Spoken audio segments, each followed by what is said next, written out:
அனைவருக்கும் வணக்கம். இன்னைக்கு நம்ம நிகழ்ச்சியில் பேச போகிற டாபிக் என்னன்னா, நடிகை சாய் பல்லவி அவர்களை பற்றி நம்ம இன்னைக்கு பேச போகிறோம். நடிகை சாய் பல்லவி அவர்கள் ரீசெண்ட் டைமில் வந்து பார்த்தீங்கன்னா படப்பிடிப்பு தளங்களில் வந்து அடம் பிடிச்சிட்டு வரதா தெரிய வந்திருக்கு. அதுக்கு என்ன காரணம் அப்படிங்கிற பார்க்கும்போது, நடிகை சாய் பல்லவி அவர்கள் டாக்டரேட் படித்தவங்க.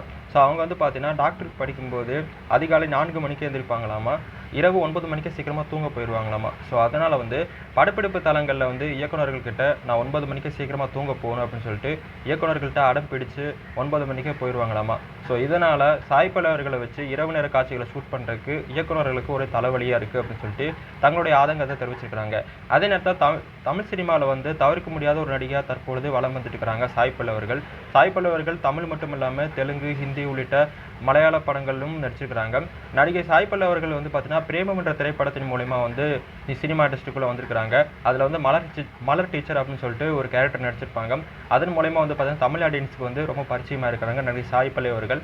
சாய் பல்லவி அவர்கள் நடித்த படங்களில் உங்களுக்கு எந்த திரைப்படம் பிடிச்சிருக்கு அப்படின்னு சொல்லிட்டு மறக்காமல் கமெண்ட் பாக்ஸில் கமெண்ட் பண்ணுங்கள். ரீசெண்டாக வந்த அமரன் திரைப்படத்தில் சாய் பல்லவி அவர்களோட ஆக்டிங் எப்படி இருக்குன்னு சொல்லிட்டு உங்களுடைய கருத்துக்களை மறக்காமல் கமெண்ட் பாக்ஸில் கமெண்ட் பண்ணுங்கள். நாளைக்கு இதே மாதிரி சூப்பரான டாப்பிக்கில் உங்களை சந்திக்கும் வரை உங்களிடம் இந்த விடைபெறுவது நான் உங்கள் விஜய் துரைசாமி. பாய்.